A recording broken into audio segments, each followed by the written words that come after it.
Apologies have been received from Councillors Penman and Cullen, but we have Councillors Glass and McCarthy in attendance as nominated substitutes. Do we have any other apologies? None received. Item 1, are members happy to approve the minutes of the 18th of September? Thank you. Item 2, declarations of interest. Do any members have any declarations of interest with items on the agenda? Thank you. Item 3, public participation. We have none. We'll now move to item 6, the air quality strategy, which is Rachel. Sorry. Thank you, Chairman. And you're over there. Thank you, Chairman. I'm Rachel Higgins. I'm the Environmental Protection Manager at New Forest District Council, sitting in Environmental Health. So the strategy before you is a new air quality strategy, which has come out of a government requirement for all local authorities who no longer have an air quality management area to proceed and implement an air quality strategy. The council ourselves, we revoked our remaining air quality strategy, our last remaining air quality management area, which was in Lyndhurst back in September 2023, and then obviously proceeded to draft our air quality strategy that is before you now. The draft air quality strategy details and goes into emission details of local sources of pollution within the district, and from that identifies 6 priority areas which, if implemented, should improve local air quality. In the drafting of the strategy, we worked with relevant stakeholders, both internally within the District Council and externally, with colleagues at National Park and in public health, climate change, development control, transport and local industry. And I very much emphasise that their participation was much appreciated. They helped develop the strategy and provided text for within the strategy itself. The strategy is seen as a working document that over time will be implemented through the use of a steering group, which will be formed with the relevant stakeholders. And we will agree an annual work plan to implement the strategy every year. I would advise panel that the council still has its statutory duty to review and assess local air quality, which we've been doing so for the last 20 years, and report to DEFRA on an annual basis. So the strategy will work alongside that local air quality review process. The air quality strategy itself is intended to extend beyond achieving compliance with air quality objectives, which is the review and assessment process through the local air quality management regime. So we're looking to identify local issues and concerns with regards to air quality and very much link in with public health as best we can. So looking at inequality and developing methods and improvements within those areas of air quality. And very much working collaboratively with our partners across the district on measures which will improve our air quality. I would advise that currently any resulting actions from the air quality implementation of the strategy are not currently funded within existing budgets, but we will look to be at all available funding streams, including those from government, such as DEFRA, but also internally from the council. DEFRA has undertaken some granting schemes in recent years, but has just put a halt on them, and we're waiting to see. But I would very much advise panel that in previous grant funding bids, that air quality strategy work was very much supported through that grant funding scheme. So therefore, we're looking for panel to consider the draft strategy and support the process for implementing the air quality strategy for the District Council, and to support the recommendation to Cabinet for the 5th of February for approval to consult on the draft air quality strategy. Thank you, Chairman. Thank you, Rachel. I'm going to say, having looked at the report and obviously read it, it's a very comprehensive report, and it's clear that we've definitely worked in collaboration with all the relevant agencies. So I think we must have covered all the bases with it. Having said that, did any member have any points to raise from the air quality document? Hilary. Not specifically for the document, but it's just a question that raised in my mind.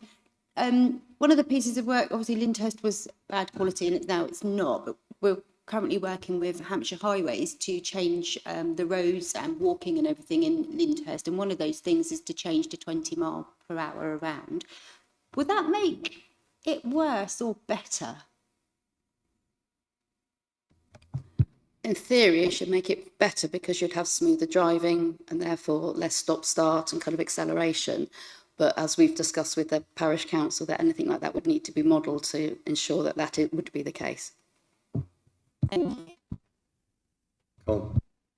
Thank you, Chair. Yeah, I've looked through this late last night, actually, so thank you very much for that document. But just really a question on, in reference to the amount of housing that's actually being built around this area at the moment and the amount of people moving into the area, how are you going to actually, how are you going to monitor the amount of traffic that's going to be going in and out? Because this area alone, in the next 3 to 5 years, the population is going to grow, and that includes the traffic as well as everything else. So how are you going to monitor that? Is this up to date, or is this for the next 3 to 5 years? So we already through, because we're statutory consultee for planning with regards to development. So with any new development, air quality assessments are undertaken by the developer that we have to sign off that we're in agreement of the amount of traffic coming in and the emissions related to that, how they will impact on our local air quality, and if required, put mitigation in place via the planning process. So therefore, that's why planning's still in there in the strategy, so we can build on that to ensure that that's always covered and looked at in detail. And in fact, through planning, we have a supplementary planning guidance already to help assist our developers when they put plans in and what we expect from an air quality impact assessment. Thank you. Thank you. Thank you.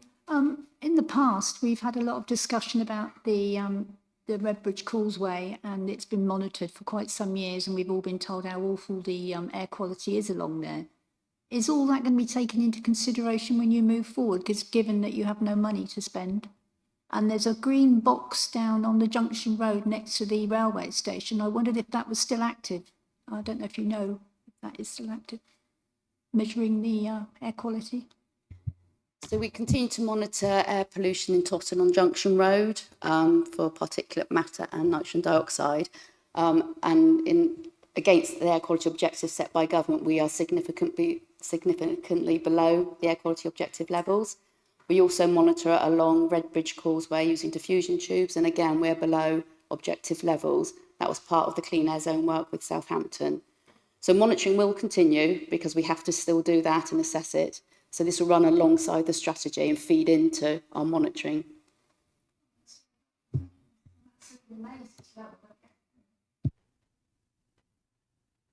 Okay. Thank you, Chairman, and thanks for the invitation to join your panel for the moment. This is quite a history behind it in terms of air quality. This council has been very successful in dealing with certain of its monitoring areas that have been there, to the point, particularly Lyndhurst, where the pollutants were actually reduced to below even the national level. A great success, so hence we were able to revoke it in 23. I think we're just building on that success, and collaboration with Southampton in particular at the Causeway has been long going and obviously will continue. No, we've got a history of successful of dealing with this. It's to be recommended to be accepted. Thank you. Thank you. It's a pleasure to see you here at our meeting. Pleasure, sir. I'll move us to the recommendation on page 19 of the pack, that we consider the draft air quality strategy and support the implementation of the AQS, and that we support the recommendation to Cabinet on the 5th of February. All members happy with that, please?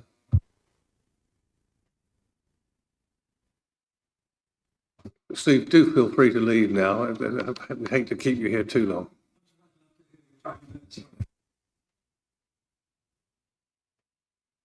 Now move to item 4, the corporate plan, key performance data for quarters 1 and 2. Zach, you're there. Thank you, Chair. Good evening. I'm Saki Bassin. I'm the Performance and Insight Manager.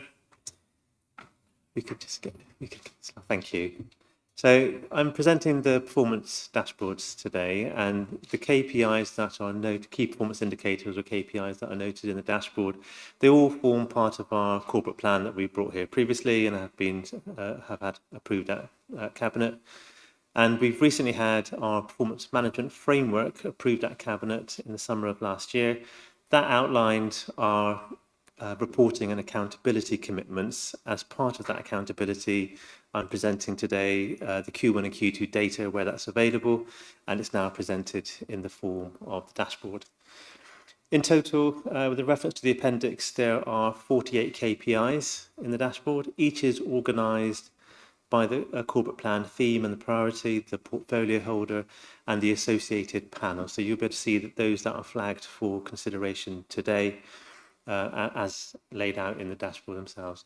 The KPIs and targets have been extensively considered and are not now subject to further review or change. All have been reviewed by our executive management team in October, and we were tasked to look at providing some challenging and stretch targets as part of that work. And yeah, so we can move on to the next slide, please. So I've summarised here some relevant KPIs which I think are pertinent to the panel. There is, of course, an additional summary laid out within the covering report and further detail within the dashboard. So all the numbers that are presented in the KPIs have appropriate narrative. For those that are flagged as amber or red, we'll have a set of mitigation described in the narrative to accompany them. Just before I move on to questions, can I just move on to the next slide, please? Thank you. There's no onward recommendation here. I think it's been useful as the first time the dashboard is being presented that we've seen really good narrative prepared by our service. That's been presented in the dashboard. It's given a good narrative and story and contextualised the numbers that are presented there. I'm really pleased to be able to have brought the dashboards and scorecards to all the panels, in fact, and this is the second outing of the dashboard today. Tomorrow morning it will go to resources and transformation. It gives a good sense check coupled with the performance management framework and presents our data in a meaningful way that is transparent to our residents. I would please take any questions. Thank you. Thank you. Looking at it, the dashboard looks, generally very good news. So I'm very pleased to see this. And I'm glad it's colour coded. It helps. Any questions from members? Hilary. Hi, it's just on number 39 on your matrix. It's the average number of days sickness absence per employee is red at 9.27. I didn't have a clue whether that was good, bad or indifferent really, so I googled it, as you do, and it said what I came across was 7.8 is currently the average industry, which is at an all-time high, so we're even higher than that, and I just wondered if there was any particular reason. Thank you. It is a really difficult measure because these numbers do vary industry by industry. And so we have got a local authority baseline in the grey set out at, I think it was 9.88. Nevertheless, it's not where we'd like it to be. It's over the target that we would set ourselves. And what HR have offered in terms of mitigation is that there's often, what we found is that it's either due to a small number of long-term sickness, but over quarter two, and we will find this in quarter three as well, we've had several rounds of short-term illness due to flu and various bugs that have been going around prior to Christmas, as we've seen a sharp increase in people taking that, and we know the hospitals have been inundated with cases, so that has a ripple through effect into our numbers. But it's just over where we'd like it to be, and HR are managing that, supporting our teams and managers to take account of our sickness procedures and exercise those as appropriate. Is it something that we would expect I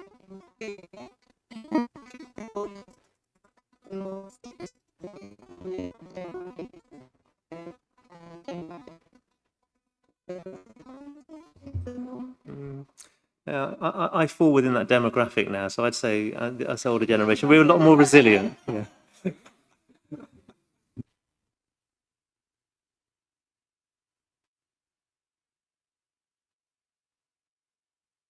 Sure. It could do, yeah. I mean, our composition isn't untypical in local authority, and the patterns that we see are very similar. So there's not a huge variance between what we see here at FDC and other councils, but yeah, no doubt there is an implication. Okay.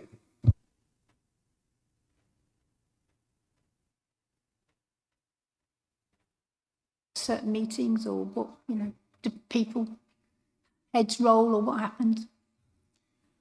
Well, I'm not sure about heads rolling, but certainly each of our KPIs have an accountable, responsible strategic director. So they fall within the remit of each of our directorates.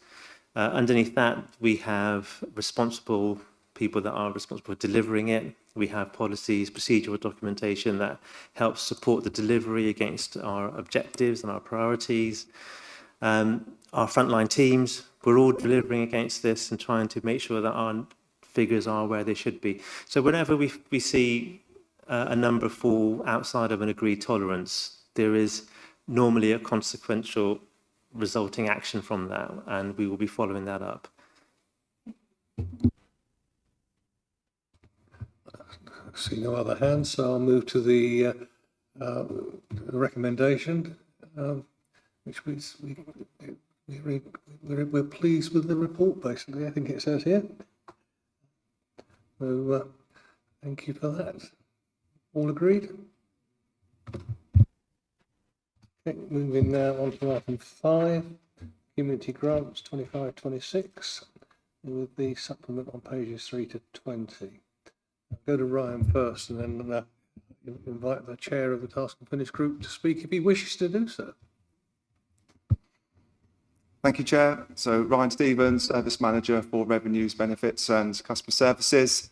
So this is our annual report for our 25-26 for our annual community grant programme. So quite a detailed report, just picking out some of the main highlights. We did undertake a full review of our grant programme in the summer with the aim to simplify administration. We adopted that for this process. We also took into consideration the additional £40,000, which the leader announced last year to supplement the budget with the Task and Finish group, given the discretion on how to distribute that additional funding. The group looked at the current council community engagement grants, which have not been reviewed for some time, increasing those from £600 to £1,000 from April is the recommendation. We also looked at the revenue and capital grant applications, which we reviewed with recommendations. The appendix in the report detail the summary of those. We also looked at the 2 community transport schemes that we work in partnership with Hampshire County Council and Community First Wessex.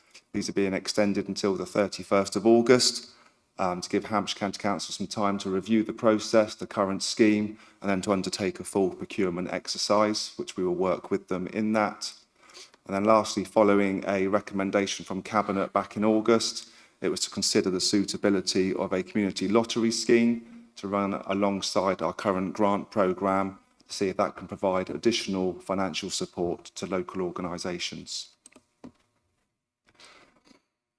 The Task and Finish group decided to allocate the £40,000 across the different strands. So as we said, increasing the councillor community engagement grants from £600 to £1,000, looking to increase the budget for revenue grants so we can support more organisations, and also looking into the cost of a community lottery scheme should that be suitable and adopted by the council.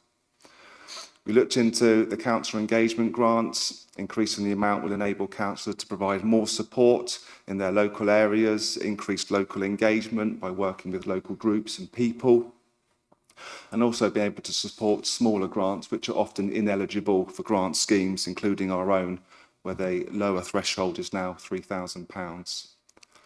The revenue grants, as I said, we've adopted our new process now. So those organisations who we work very closely with, we will enter into a 3-year funding agreement. So that supplies some security to those groups and also supports our closer working and some joint work with those. We've looked at community transport schemes and extending the group hire and call and go, as I said, working with Hampshire and Community First Wessex. At the time of the task and finish group, Hampshire County Council had informed us that they were not extending the funding for Wills to Work, so that scheme was ending. However, since the task and finish group, Hampshire County Council have said that there may be additional funding available to extend the scheme. So they are currently working with Community First Wessex to see if that scheme is viable. If so, what would it look like? Again, so I'm working closely with both parties to see if that can still go ahead and what support is available. We also looked at the merits of a community lottery scheme. So we had a presentation from Gatherwell. This could generate up to £67,000 in additional support to local groups. And again, we will approve those groups who will benefit from that lottery scheme. It's well used across the country, so over 120 councils now operate a community lottery scheme, with several of those being in Hampshire. It will require some initial costs, some initial officer time to set the scheme up.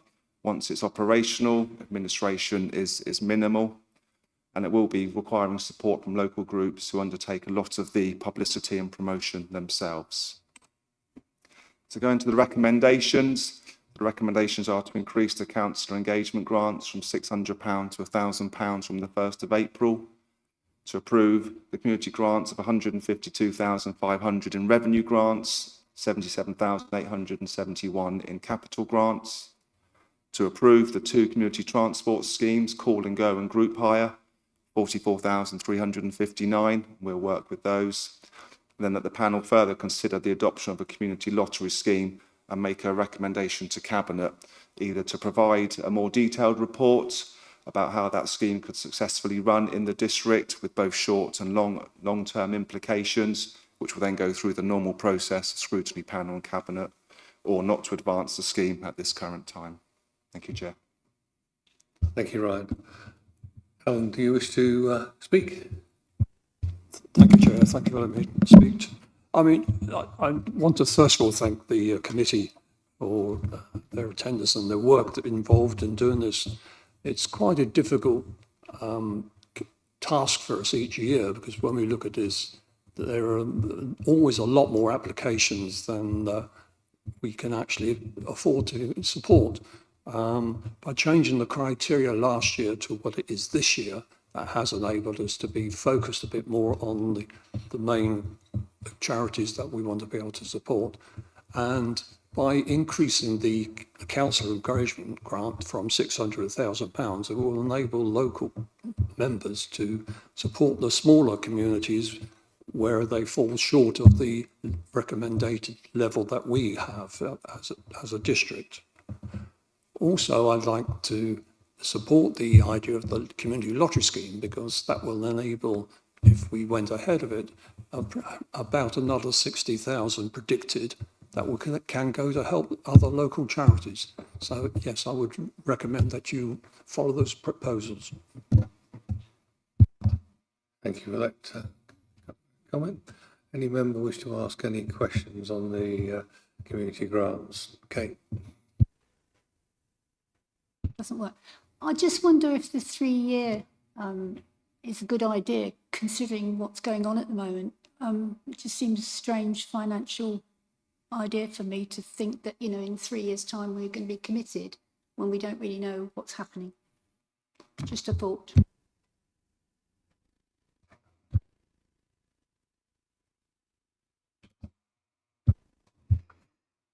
Yeah, it's a good question. Richard Knott, Strategic Director. I think at the moment, even if things did change in that 2 to 3 year period, the fact that we're able to commit to community projects is actually a good thing, because it provides stability to the groups beyond any movable date around that time, but also the vulnerable people that those groups support also know that there's some stability for that period of time. So I think from the officer point of view, and I don't know whether Alan may have a view, but from the officer point of view, it's something that we would still continue to support for the very fact of the stability it provides over what may be a more uncertain time in 2 to 3 years' time. Silly question. Would the money move from our account to their account ahead of the 3 years? I mean, would they get the money straight up front? On an individual project basis, we will obviously work with each of those organisations on an SLA basis. So when we work through that SLA, there may be stage payments. It might be upfront that they need that, but it will be very specific to that group. But I think where you're headed with your question, we will have one eye on the any particular changes in the future when we're working through those SLAs. Okay, any other members wish to speak? Hilary. Thank you. I just wondered why, with the New Forest Disability Service, the amount requested was 5,000, recommended 5,000, but they got 17,000. That was the amount that they put on their application form. I did have a conversation with them to check the amount was correct. They said this year they've had some additional funding, so £5,000 is the amount that they've applied for. The group were fully supportive as they do lots of great work. So we've awarded the full amount being requested. That was the amount they applied for and received last year.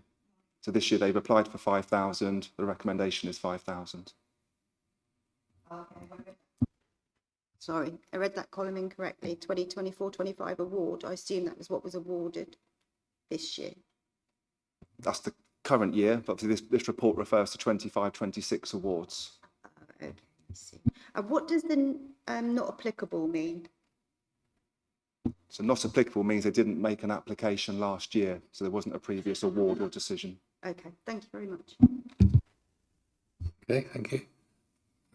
See no other indications, so I'll move to the recommendations which are on the screen in front of you and on page 4,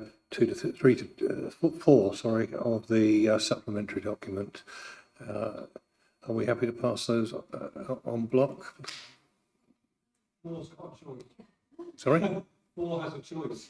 Ah, you're right. I'm assuming that you want to advance the scheme, and we're not recommending not advancing the scheme. Teach me to look over the top of the laptop at the screen. Okay, so with the recommendation for the officers to produce the report on the community lottery, everybody in favour? Thank you. Move now to, I think my favourite item was the housing landlord antisocial behaviour ASB strategy and policies, all 3 of them. Yes, good evening. So I'm Chris Pike. I'm the Housing and Social Behaviour and Neighbourhood Manager. Today I'm bringing forward a report that introduces our new housing ASB strategy and policy framework. Just to make this clear, this relates to us as a land function, not the wider ASB provisions. So the strategy is there to help us prevent and tackle ASB within council housing stock. Just to put some context in there, we had around 160 reported cases last year of antisocial behaviour regarding our tenants, and this strategy and related policy is in response to the changing landscape from the regulator, as well as feedback from our residents who have reported back to us about how ASB has felt for them and how they have sort of had to live through it. So we've developed this strategy and the aim is around prevention and support initiatives. Within that, there are 4 priorities, the first being prevention and early intervention. We plan, and part of this is to introduce a new ASB policy, hate crime policy and good neighbour policy, which will be our framework to how we handle reports. Our second priority is managing risk and supporting victims. So within that, it's making sure that our actions within this strategy and with tenants and residents are to be determined on risk assessments and harm matrices, whilst we're making sure that we are clear on what reports we do consider are antisocial, what might be unreasonable and what might be a nuisance. Third is our working in partnership. So we've got a really effective community safety partnership arrangement currently in the New Forest Council. So we just continue that with the Safer New Forest partnership, and putting tenants first. So that's all around the tenant engagement, where we record and track and monitor the outcome of our ASB reports to make sure that we continue to improve our service delivery. Just some points to consider within it. The regulator of social housing and the Ombudsman services have strengthened their approach in response to landlord failings.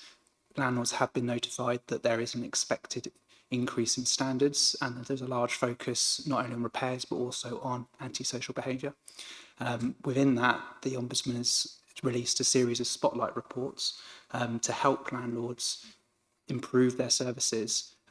Within those, it's very clear that we should be supporting victims and taking that risk-based approach. And then landlords have also been asked to formalise our position on reports that don't meet the threshold to be considered antisocial behaviour. This is sometimes now referred to as good neighbourhood management. Within that, we're changing our approach. So we're looking at initiatives such as encouraging people how to be a good neighbour, and leaflets have been developed and the website has been updated and new system processes have been introduced.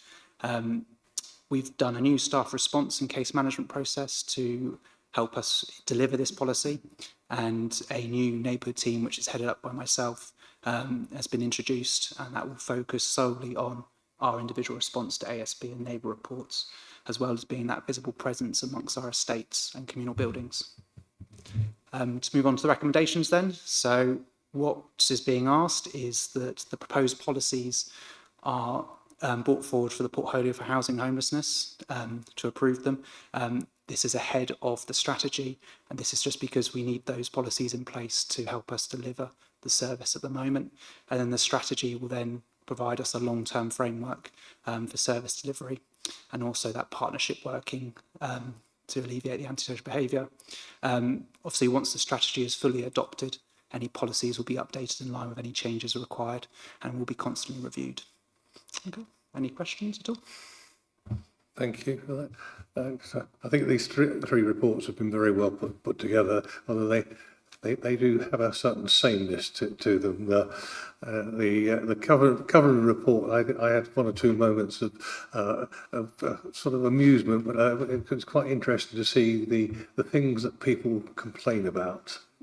Some of which I was fully aware of were common complaints, but one or two of the headings surprised me. But there we are. Members, any questions that you'd like to ask? Colin. Thank you, Chair. This is to Mr. Pike and Richard Nutt. Last year, I attended a meeting with yourselves in connection with an incident that was occurring in Pennington. It's something that was really close to my heart at that time, which I explained to you quite clearly. I just want it to be noted that I do think this council failed that person in question. This person was an elderly lady who wishes her name not to be named at this time. She went through a lot of antisocial behaviour from tenants that were moved in from this council. She was threatened. There was discrimination put through her door. She was bullied and harassed, and I'm sure that you remember this conversation anyway.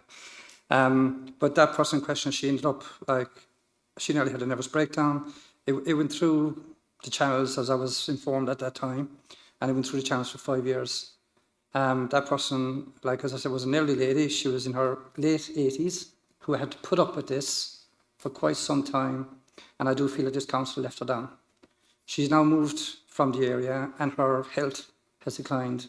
Now, you just informed, I read through this very, very clearly, because it was something like that. I think personally myself and some of the residents within Pennington area, they do feel that not enough has been done. I'm not going to take that as a question tonight, because it's not one we can actually the question I would like to know is that regarding you mentioned there about visiting the tenants or people that have been in the position where they've been targeted. Can I just ask a question? How has this been monitored? Because I do know that this lady hasn't been even notified. I'm going to get that question answered outside of the meeting to you personally, because it answers the question, or the matters you're raising there could be wrong to do in a public forum. So Okay, thank you very much, Chair. If you would, I'd appreciate that, because I would like a visit from the NFC to make sure she's okay. Thank you. Richard will speak to you, but as I say, this is not the right place to speak about it, because we could breach all sorts of legislation. No, I totally think. understand, Chair. I totally understand. Okay, thank you.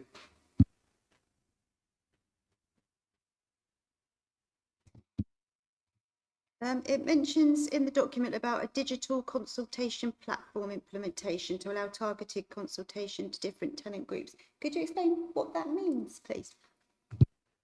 Yeah, so within the tenant engagement service, they have Go Vocal. So this is an online platform where you can put in a consultation and you send a link out to residents or members of the public or partners, and they can log on, they can view documents, and they can provide direct feedback. So it's just another tool for engagement. You know, that's to aid engagement. It won't be the only form of engagement. My second part of that question really was, do we know what percentage of tenants don't have digital means, bearing in mind some of them are probably older and poorer parts of our community? I don't have that information to hand right now, but we know that there is a proportion of our tenants that don't have access, and hence why we'll be sort of engaging with sort of outside events and making sure it's very until we go into them and not expecting them to come to us. Lovely, thank you. Richard. Thank you. I just want to add a part to that answer regarding digital. Part of the council's transformation processes and strategy also reflects on digital strategy and digital engagement. So part of that approach and that moving of services to a more digitally focused engagement will need to take into account the skills of those we're targeting. So that will come in the future, but I think we as a council need to reflect on the changing narrative that is out there and not get too stuck in where residents aren't able to interact. We need to kind of reflect that there are lots now of the older age groups still working their way through digital skills, and you know, I think most of us in this room now have grown up with technology. So, and that, those age groups and those demographics do move, but the digital strategy will take into account where we need to engage with the communities and upskill where we need to. Any other questions from members? Okay, I'll move to the recommendations on page 73 and 74 of the main document. That we as a housing panel consider the draft ASB hate crime and good management policies and make recommendations to the portfolio holder. I assume our recommendations that these policies should be adopted. All in favour of that? Thank you. And the second part of it is to consider the proposed strategy and make recommendations for cabinet and formal consultation. Likewise, that we recommend that these policies are adopted. All in favour? Thank you. And moving on now to item 8, the condensation, damp and mould policy. Your members may have realised that there is a progression and a theme to the way we're moving through, which links into the next agenda item. Sophie, the pleasures of mould. Thank you, Chair. Sophie Tuffin, Service Manager, Housing Maintenance Programmes and Servicing. This report introduces a new condensation, damp and mould policy for housing landlord services. So to give some context, in the last 12-month period commencing autumn 2022, the housing service received 546 reports of damp and mould, and in the 12-month period commencing autumn 2023, a further 400 reports were received. So in acknowledgement of that, the policy recognises the serious impact of damp and mould and its effects on people both physically and mentally. It seeks to remedy this at the earliest opportunity by introducing customer contact triage workflows, educational material and tenancy support, website forms for e-reporting, training for staff, databases to record, track and monitor outcomes, and use of independent professionals where complex cases require it. Certain individuals may be at increased risk of health impacts of damp and mould, and to ensure these are prioritised, we're taking a health needs risk-based approach to identify and prioritise those individuals. Next slide, please. So the implications and issues to consider. The Housing Ombudsman has seen complaints about damp and mould increase recently. I know you've probably all seen it in the press over the last few years now, and they've taken a zero tolerance approach to this. AWAB's law via the Social Housing Regulation Act 2023 requires landlords to comply with new requirements, and if they do fail, tenants will be able to hold their landlords to account, taking legal action through the courts through a breach of tenancy. The council complaints procedure also now aligns with the Housing Ombudsman Complaint Handling Code. And that means that we can deal with pre-action notice protocol letters which allege disrepair through our complaints process. This speeds up our ability to act for those customers. An annual budget of around £60,000 funded by the HRA is required to support this policy. And this will be agreed as part of the council's annual budget setting process. Next slide, please. So recommended proposals is that panel members are asked to consider the proposed condensation damp and mould policy and make recommendations to portfolio holder to approve this. Thank you, Chair.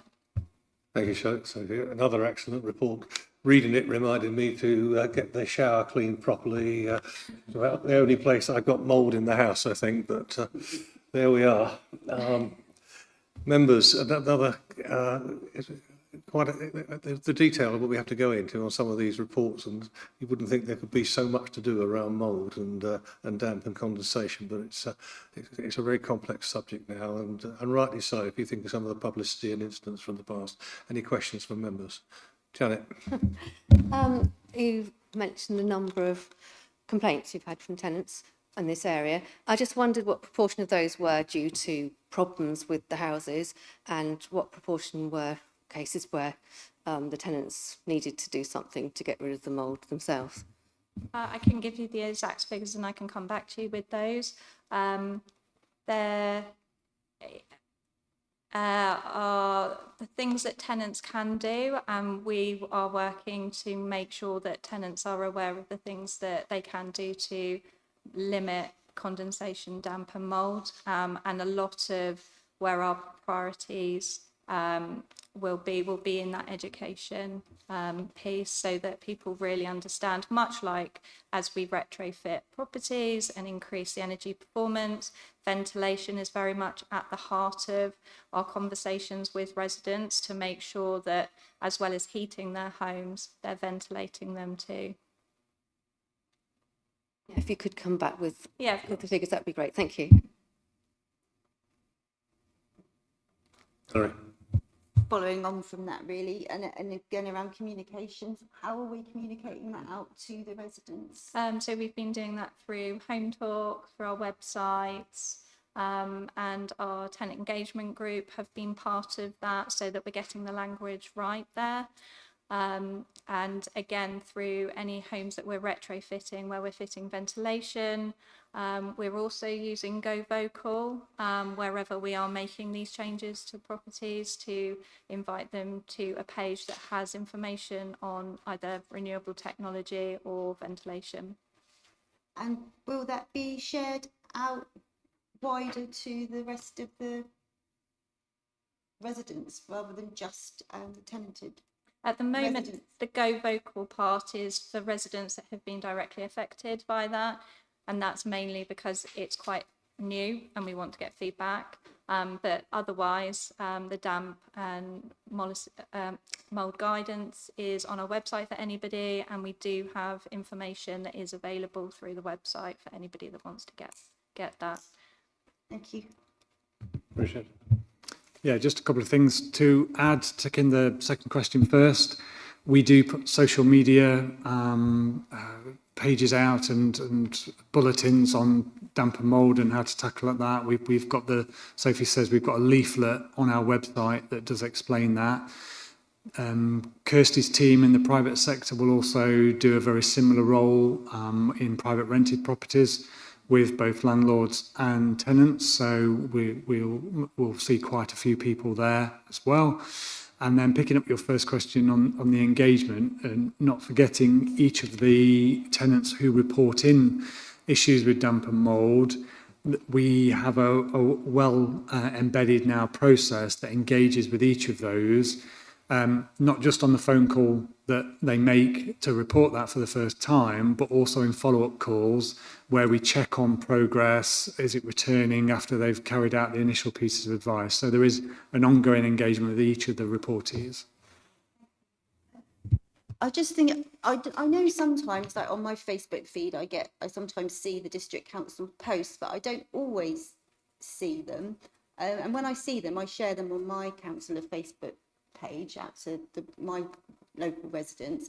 So I just wondered maybe if there's something when we do these things, whether something could go out to us as councillors to say we've got this post going, please share, because then we can keep an eye out for it. Because as I say, some of them I see, some of them I don't. I share the ones I see.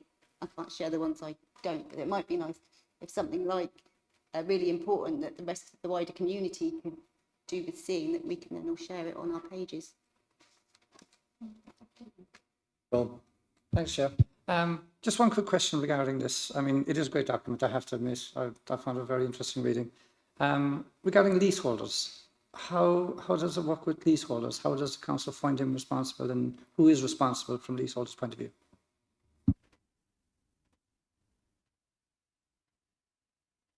No, it's just in reference to leaseholders. So if you're a leaseholder and you're not like renting privately or through the council, how does it reflect on the leaseholder? Leaseholders are deemed to be private residents. Obviously, their information that we put on our website and social media is still available for them. If it's a defect with the building fabric, because it's obviously a leasehold property, then that would fall to the council to resolve. So again, we'd work that particular leaseholder to resolve a building defect. Okay, thank you for that clarification. Thank you. Thank you, Chair. important points being raised there. Kate? When it comes to statistics, can't say that word, and you've proved that you've done as much as you can do, does it then come off the complaints list? I mean, is there a cut-off point? Because sometimes no matter what you do, you can't get past it, especially if the person complaining doesn't do what it needs to do. Does it still become a complaint or stay a complaint, or does it? We would continue to work with that individual, even if it took months or quite often years to come back round. But does it affect your statistics? Or have you just got to prove that you've done the job as best you can? Yeah, we would have to show that we'd continue to communicate with that resident. It's not you do a certain number of things and you can walk away. How people live within their homes can be quite complex. And we will do our best to continue to support those residents so that they can live there in a healthy way. Okay, thank you. Okay. I think with those questions, it's important to recognise that actually this is a shared duty between us and the members of our community as well, because every one of us can manage and follow the rules on damp and mould and there is ample information out there for people to find now. But an education which is included in the policy is an important part, so that people actually are able to help themselves and not just come and say, what do I do? They should be able to say, well, I'll get on and do it. So when I lightheartedly mentioned that I needed to do the bathroom, it is actually a matter of personal responsibility as well. And I think that's important for us to acknowledge as members, that we should pass on some of the sort of responsibilities of general maintenance to to our community as well, and not just almost learn some helplessness. That's a little cruel perhaps, but I think we have to take those responsibilities and pass those responsibilities on. But the report itself enables anybody to meet the concerns of mould and damp.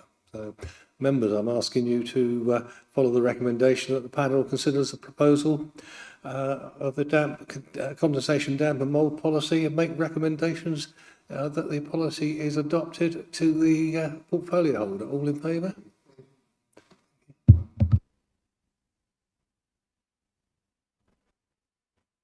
Now move on to item 9, the Social Housing Regulation Act. Members will be pleased to know that both the portfolio holder and myself, as well as officers, have attended the regulators' briefings for councillors and members, and a thrilling hour and or so that was for us to receive, which is basically the reason we're doing all these reports tonight, because there are many regulations coming in for us to follow, and we are going to be inspected. So this is all about housekeeping tonight, and I'm glad we're putting them in, because the briefing was so explicit. Yeah.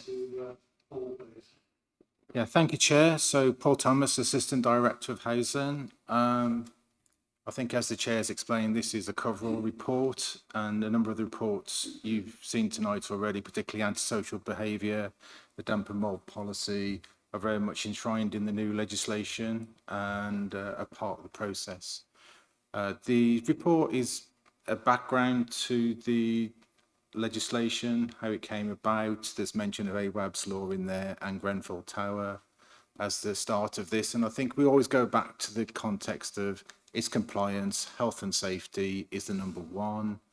The good news, I think, and being here 8 months, is the housing department is in a really good place, and that's credit to the members, it's credit to the staff. And I don't mean in the last couple of years. This is built up over a number of years, always having a housing revenue account that's balanced and always trying to do a better job for the tenants, essentially. And you can see that cuts through the department, and if you don't take my word for it, then the local government review part of the I forgot what it's called, but the recent inspection by the local government association in that context kind of echoes that, and can, in that sense is good.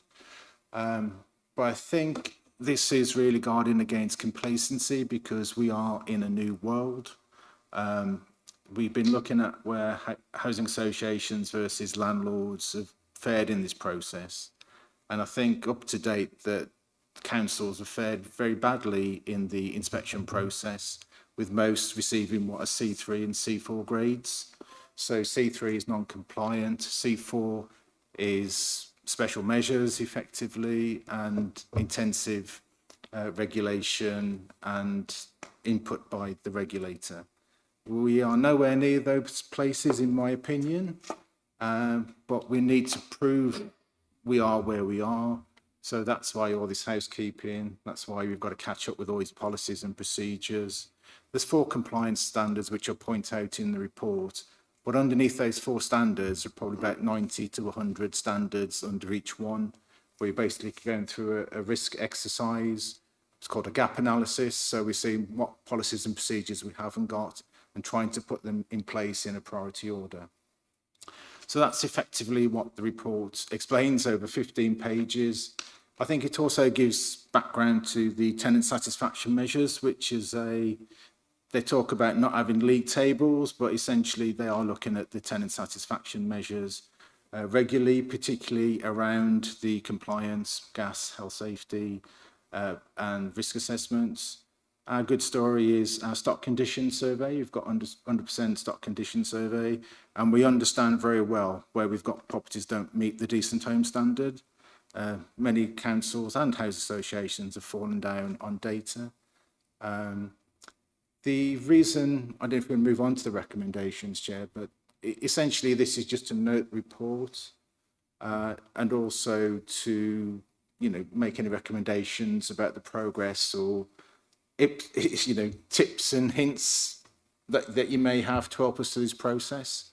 It is very complicated in the sense of there's so many things in there that we have to bring together in the right place at the right time. But the main reason for the recommendation of putting preparedness for inspection on the risk register is we don't know when the inspectors will come. We know that when they do come, it may be it's going to be a 6-week notice period, but within that 6-week notice period, we'll have only 2 weeks to pull together several hundred documents, including all the procedures we've spoken about tonight, to forward to the regulator, and all our data has to be in the right place. And effectively, at that point, it will go pretty well. So I think that's where we are. And if we just move on to through the recommendations. So it's just to note our preparedness for inspection and the recommendation to put preparedness on the corporate risk register as a housekeeping risk. I think it's a low risk, but I think it's good optics that it's there and that the regulator can see that we are taking it seriously as a council and we are preparing for the inspection, and we are preparing our risk assessments and our gap analysis to achieve in G1. So we're aiming for G1. This is in the context of Governance 1. Governance 2, it's probably worth saying that G1 is where you walk away and they say, yes, carry on working towards excellence. G2 is they say, you are compliant with the standards, you're safe and a good operator, but there is areas of improvement, and this is agreed risk plan, so we will still need an agreed improvement plan with the regulator at G2. C2. C3 is non-compliant, and that'll be quite a stringent action plan and regulatory engagement, and C4 even more so. A slight slip on G and V, maybe worth a quick mention. So G is governance. So housing associations are also assessed on governance, and they're also assessed on viability. And that's quite a conversation with local authorities and the regulator at the moment.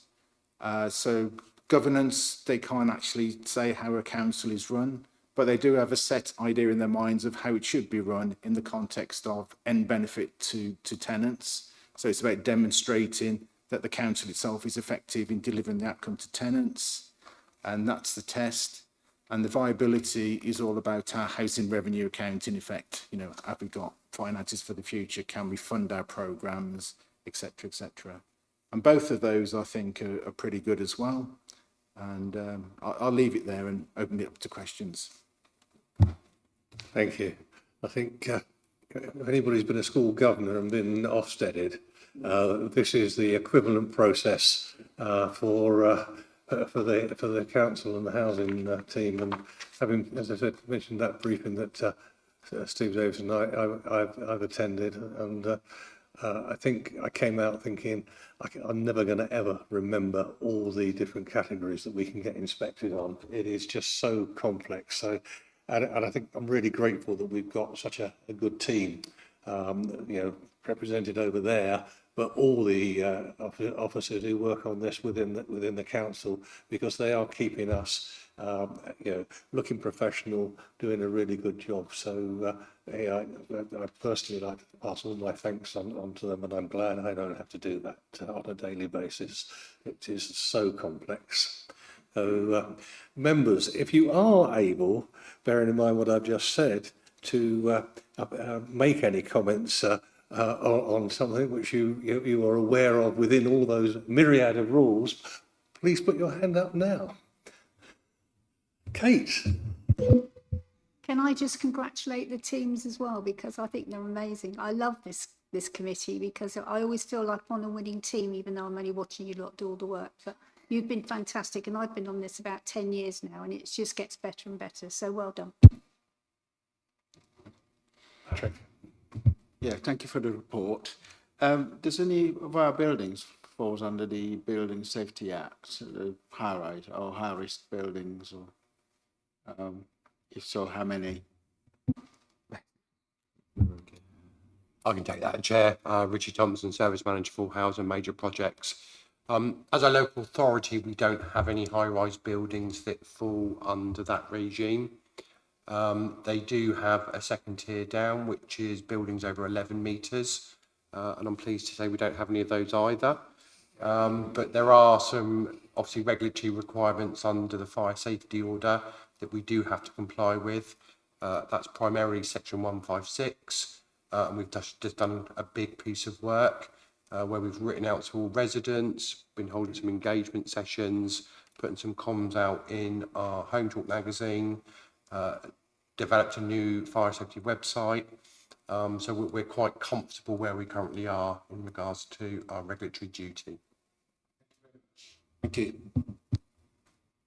Hilary. You mentioned about having data and collected good data. I just wanted to understand, is it easy to interrogate that data and to gain useful information out of it to foresee or potentially understand issues before they occur? Yeah, it's just, well, the bottom line is not just about having the data, it's what you do with it. So we have to demonstrate we can do exactly that. And then we have to demonstrate we've made decisions that are beneficial to tenants' life from that data. Damp and mould would, be a classic example. So would the building safety stuff. And then that would also link to where we spend our money.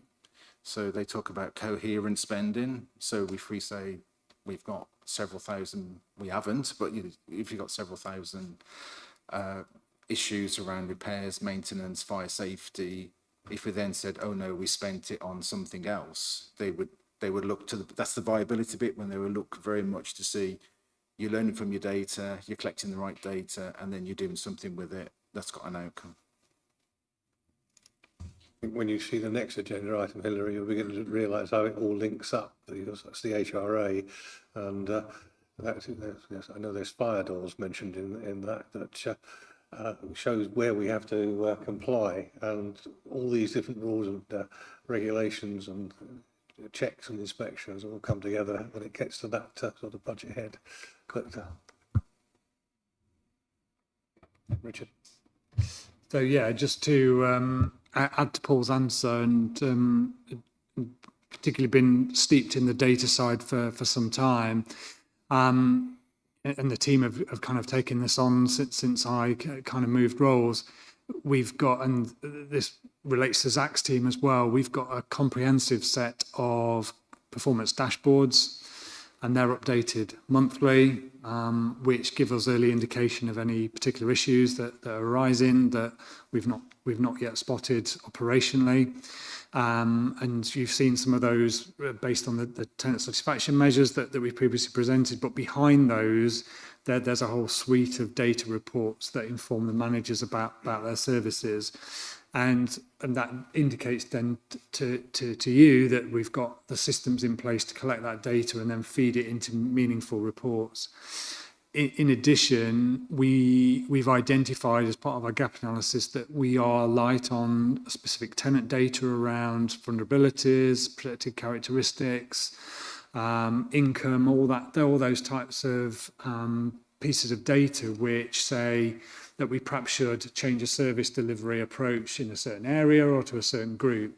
So we do have a data exercise underway that we've procured, and a third party is working with all of our tenants over a period of time this year, and it's already commenced last year, to gather as much of that data as we can so that we can then feed that into service design, policy design, strategy design, and that is the part of our, our gap, and we do acknowledge that we've got some of that, but we don't have enough to then take our service delivery policies and strategies to the next level. Do we do any benchmarking with other councils to see what they're measuring and what data they're collating?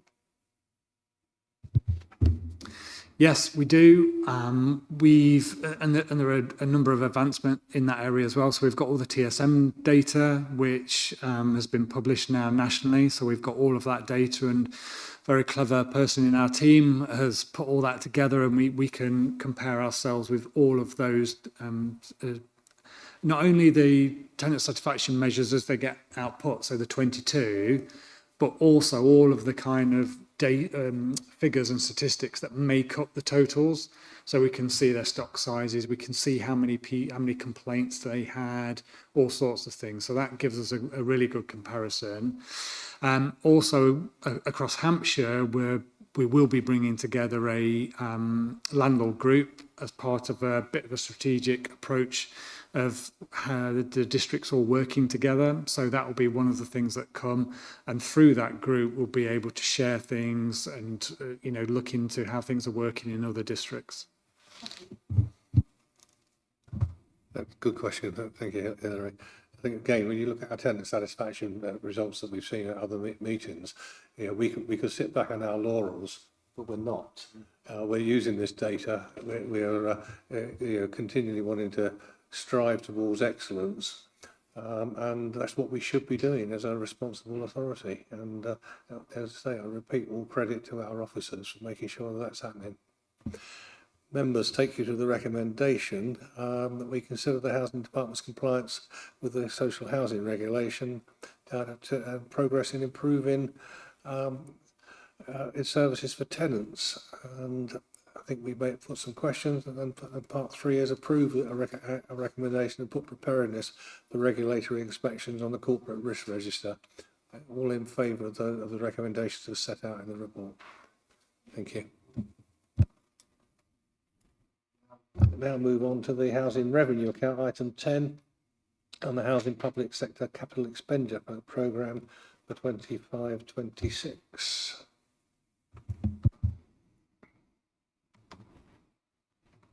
Thank you, Chair. So I'll take this one. So for members' benefit, we've purposely ordered tonight's reports, culminating with the housing revenue account budget for proposals for next year, to give you a bit of an indication of the breadth of work that goes on and the resources required to carry out that work.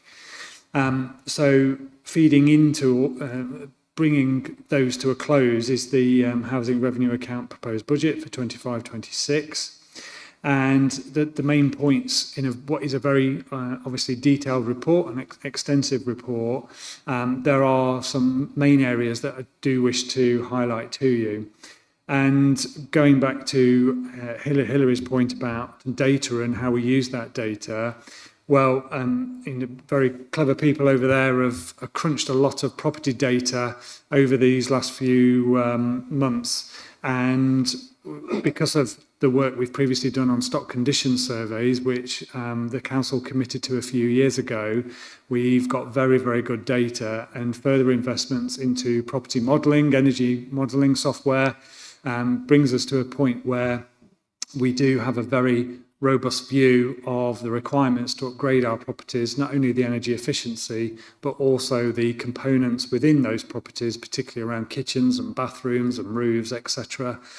We do have a very good plan over the next 30 years to replace all of those components to make sure we're meeting decent home standards and we're maintaining a safe and quality home for our tenants. And this budget reflects that.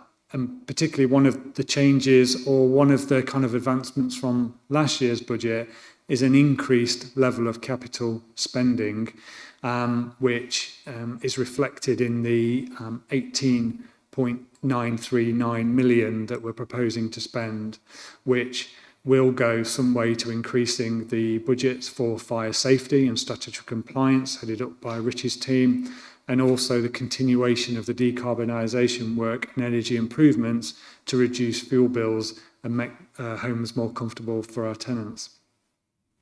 So the total capital total is 30.8 million, and that includes additional spending of 15.2 million on our affordable development programme, meeting continued corporate plan objectives to deliver more affordable housing across the district.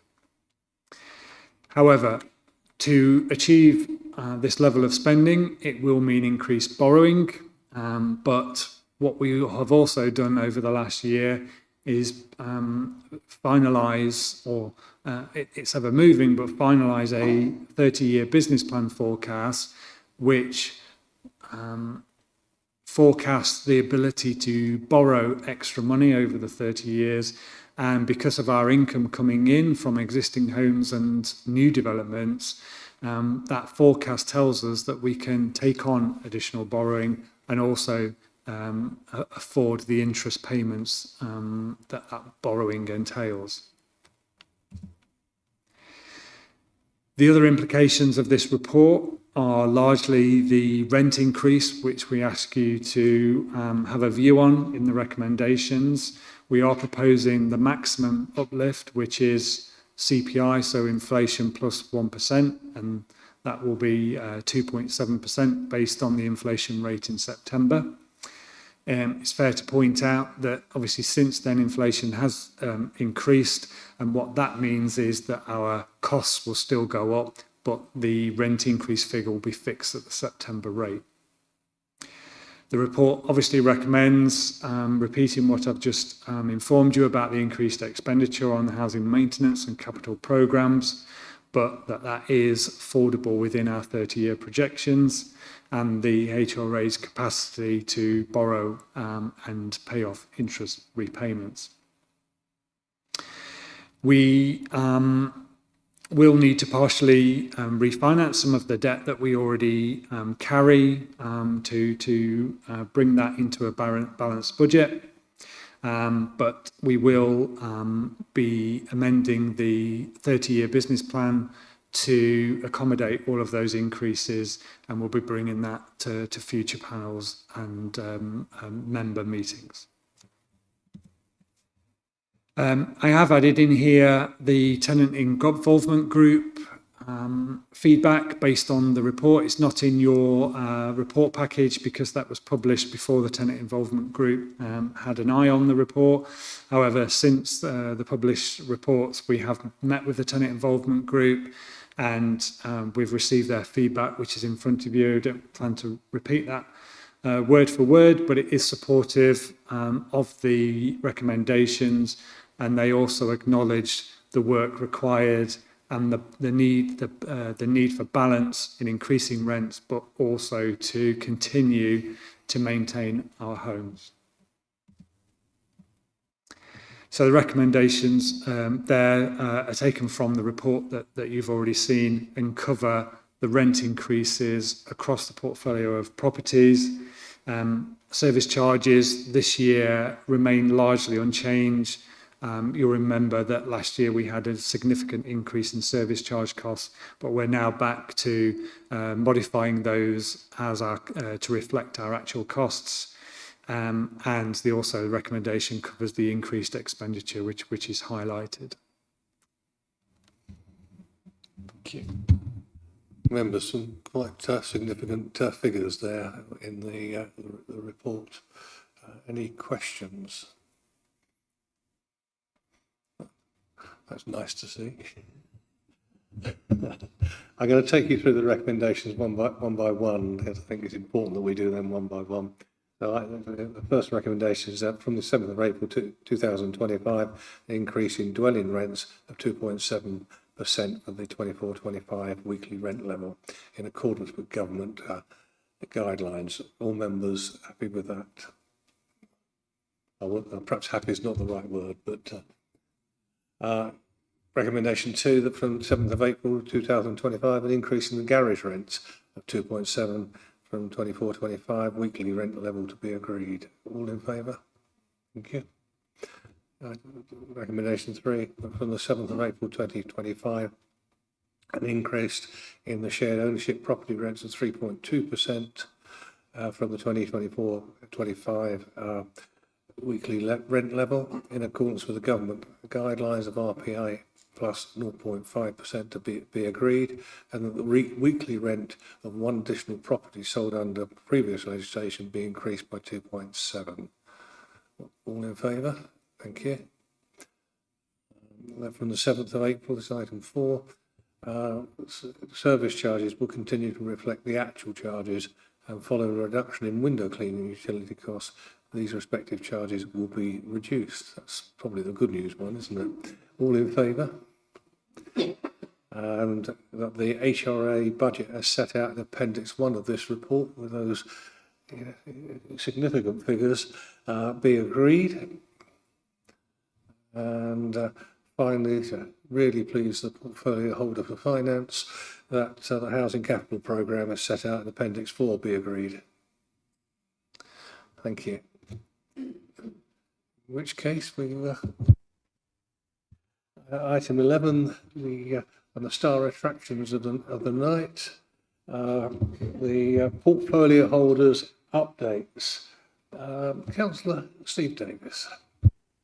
Well, thank you, Chairman. I'd like to start, if I may, by thanking you and your panel for, this is exemplary work. Studying all these documents takes quite some doing. So thank you for your scrutiny and consideration. And I'd like to take this opportunity as well to thank Richard and his entire team, an amazing team in the Housing Department, for all the work they do to achieve this. And notwithstanding the corporate peer challenge, also heaped praise on them. That was well deserved. So congratulations to you all. Thank you very much. With regards to updates, well, like you, Chairman, I've had the pleasure of visiting our latest successful new development, More Close in New Milton, last month. Was it last month? It seems, it's hard to believe. And the lucky people moving in there as well. They're beautiful, and they're Future Home Standard Plus. And furthermore, later this year, I think we're still on target. So the old Advertiser and Times buildings in New Milton will release 20 plus homes for social rent and for temporary accommodation. Fantastic. Last week, a couple of weeks ago, I took advantage of a visit to Hythe to look at the Hythe hospital development. 22 homes, all for social rent. Absolutely fantastic, and all coming on stream probably early next year. It's hard to tell. The development's moving so quickly, though. We have so many great developments going on, and the fact that, as the CPC said, we are actually one of the few authorities that is actually building social rent homes. So that again is quite an achievement, which everyone in the council should be really proud of that.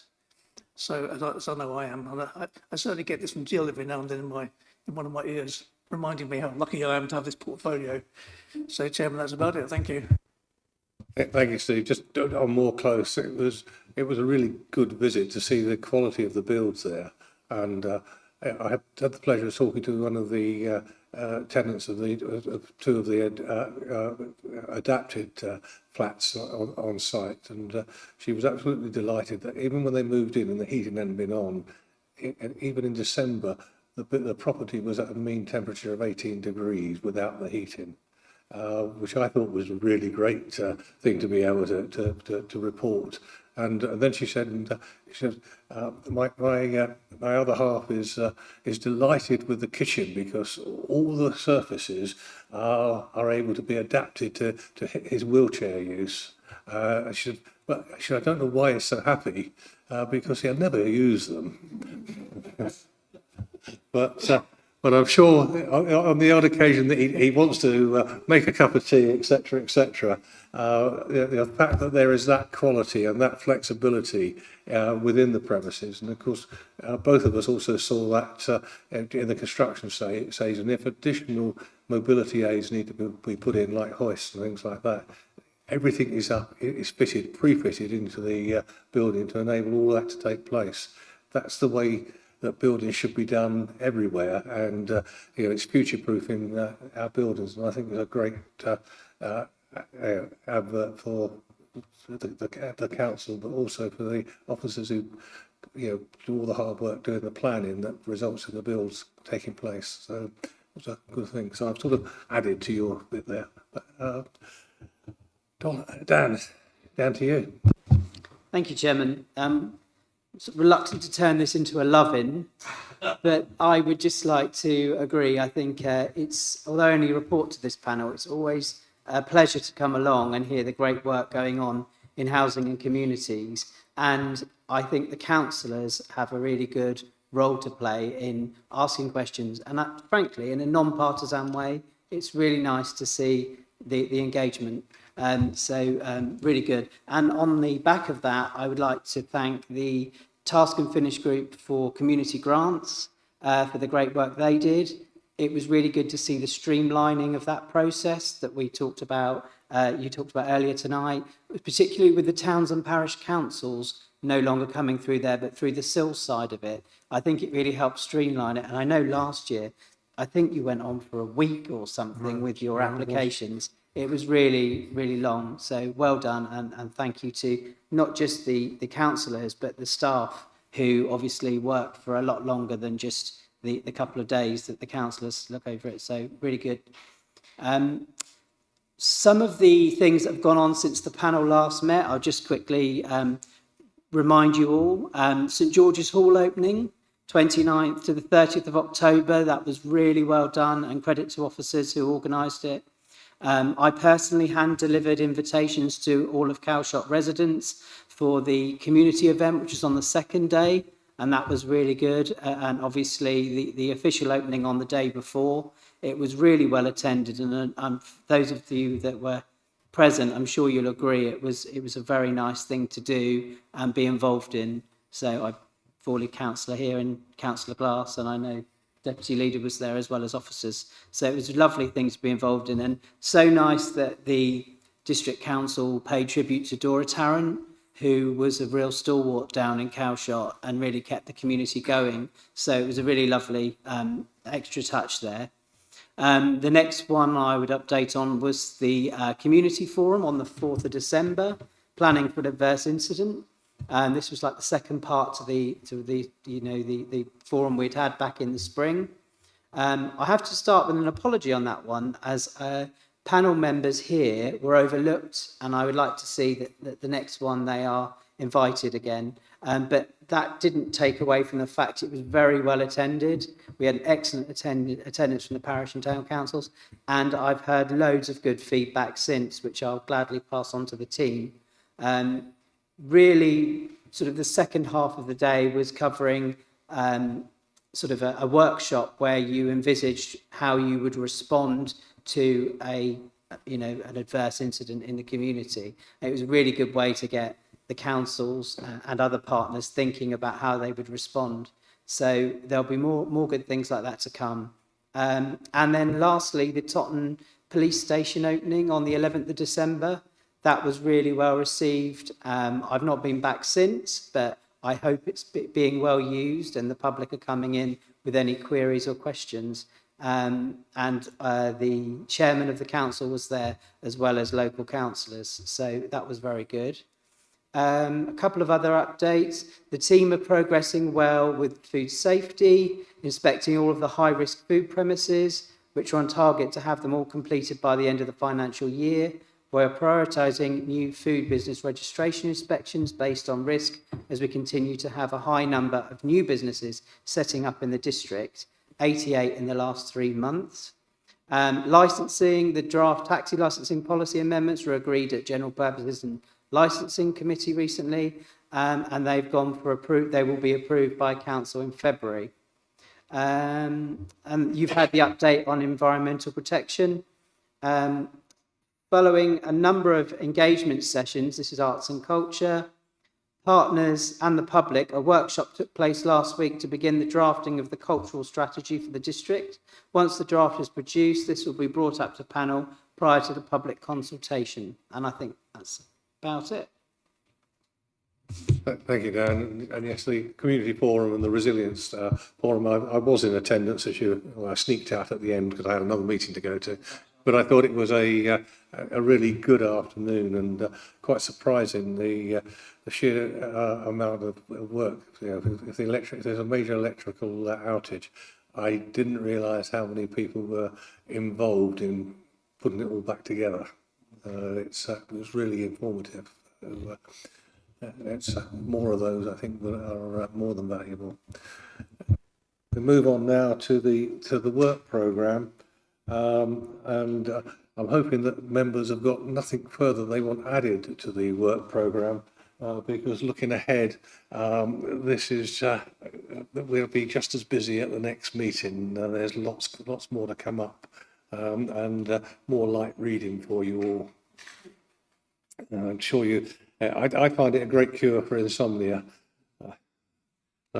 It takes me several nights to read it. Okay. Item 13. I have no other items which I consider to be urgent. And I'm very pleased to say we finished by 7:25, which I thought we might be a bit longer today. So thank you, members, and thank you to all the officers for the succinct way you briefed us all tonight.